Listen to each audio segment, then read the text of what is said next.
Mengapa sih Katolik mendoakan arwah? Apakah itu cocok dengan isi Alkitab atau tidak? Cocok dengan isi Alkitab. Alkitab mengajarkannya, tradisi suci gereja mengajarkannya juga.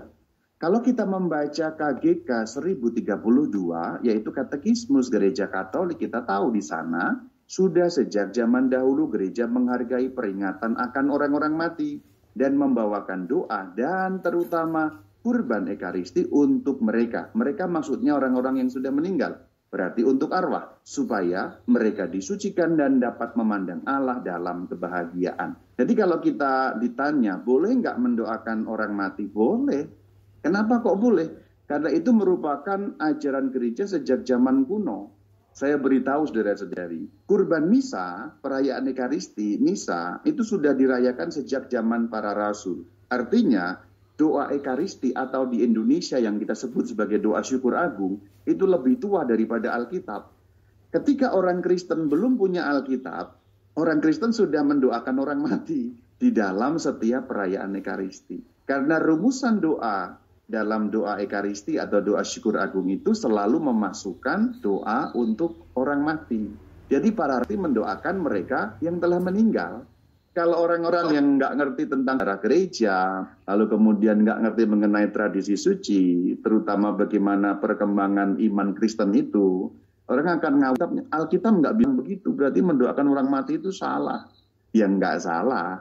Jadi sebenarnya sejak zaman dahulu, ketika orang Kristen belum punya Alkitab seperti yang kita pegang sekarang, dulu Alkitabnya kan baru perjanjian lama zaman para rasul, mereka sudah mendoakan orang mati kok. Itu rahasia besar yang Anda perlu tahu.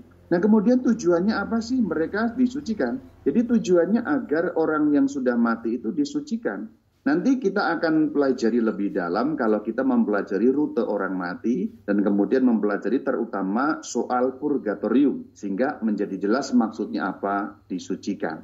Nah, kalau kita melihat bapak-bapak gereja, ini Santo Yohanes Chrysostomus, ini hidup pada tahun 300-an. Perhatikan, tahun 300-an. Gereja Kristen yang satu, kudus, Katolik, dan Apostolik, gereja Kristen atau gereja Katolik, itu bahkan belum punya kanon Alkitab.